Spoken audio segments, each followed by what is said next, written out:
The 80s. A time of big guitar solos, and even bigger hair. When the only real power couple were Tommy and Gina. But who were the bands that shaped the rock world in the 80s? What were the biggest selling albums?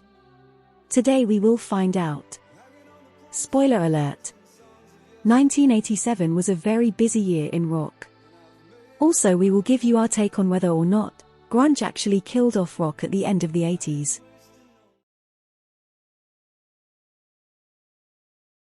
Seven, 6, 5, 4. We've gone for main engine start. We have.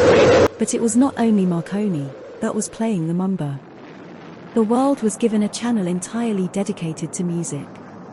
MTV. Rock music videos were to dominate the channel. However, if you wanted something a little heavier, you had to wait up till silly o'clock for the classic Headbangers Ball. I got a picture of your house, and you're standing by the door. A regular feature in the 80s was the power ballad. Sure, there had been plenty of ballad-type songs before. But, in the 80s the power ballad was an art form. We both lie silent in the street in the dead of the night.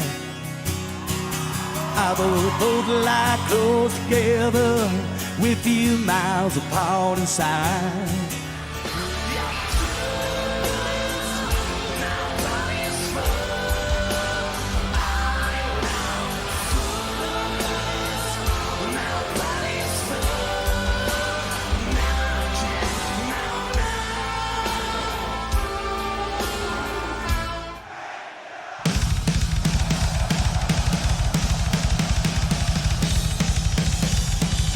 Meanwhile, across the pond, in the UK, the NWOBHM, or New Wave of British Heavy Metal, was the thing.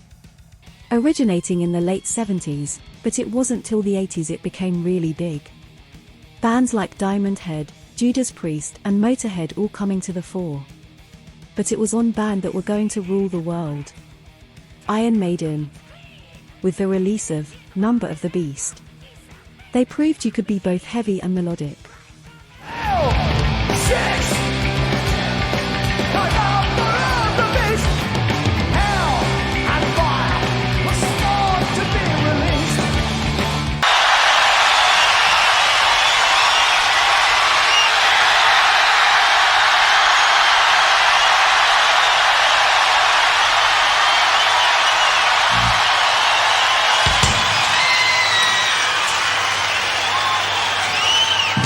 I guess you can't really talk about the 80s without mentioning the event of the decade.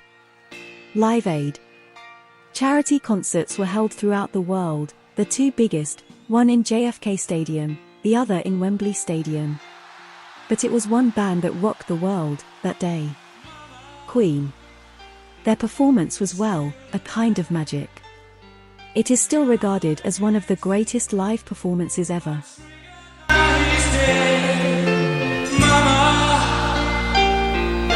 Just begun, but now I'm gonna throw it all away.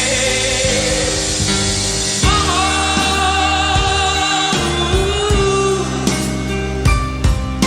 didn't mean to make you cry.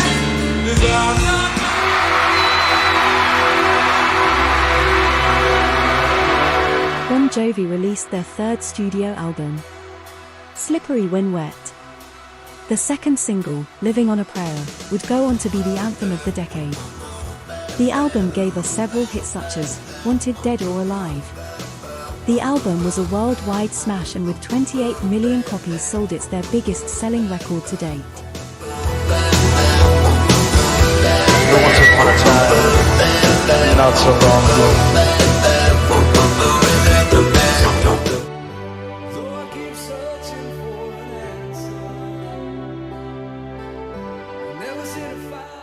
As we said at the start of this video, 1987 was a very busy year for rock. Whitesnake reformed, again, and released a self-titled album. It became better known as just 1987. The revamped Here I Go Again became a huge hit second time around. The album was their biggest seller.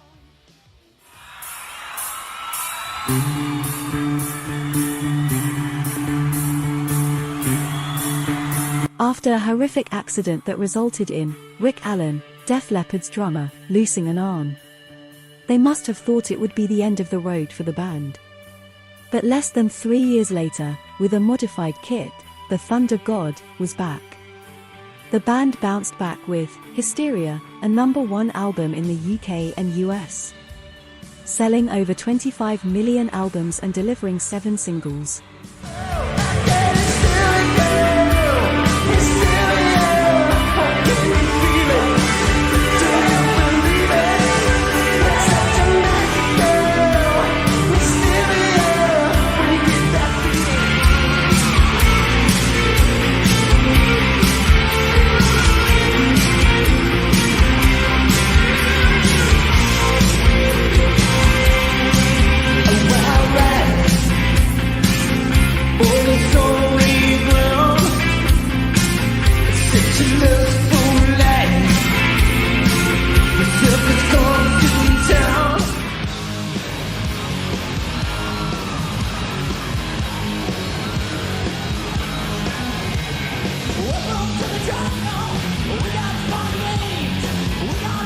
Across in the US, a lesser-known band, at the time, Guns N' Roses, released their debut album, Appetite for Destruction.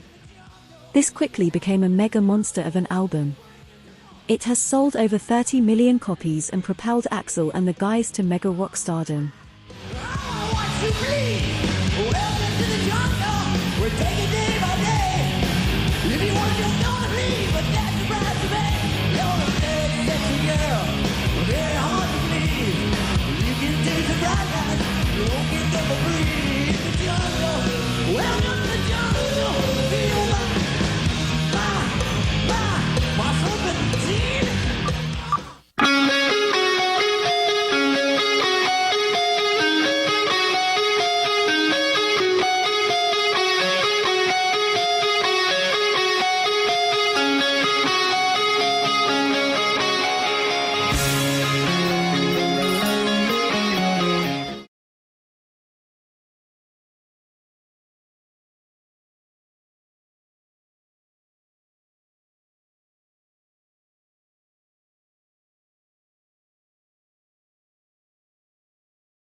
Dire Straits, Brothers in Arms. The title track has such a haunting melody. The album sold over 30 million copies worldwide. The single, Money for Nothing, was the first song played on MTV Europe. The song's theme suited perfectly for MTV. So that just about brings us to the end of our journey through 80s rock.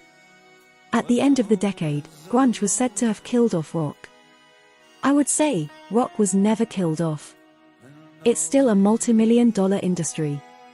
In fact, most of the bands featured in this video are still going strong today.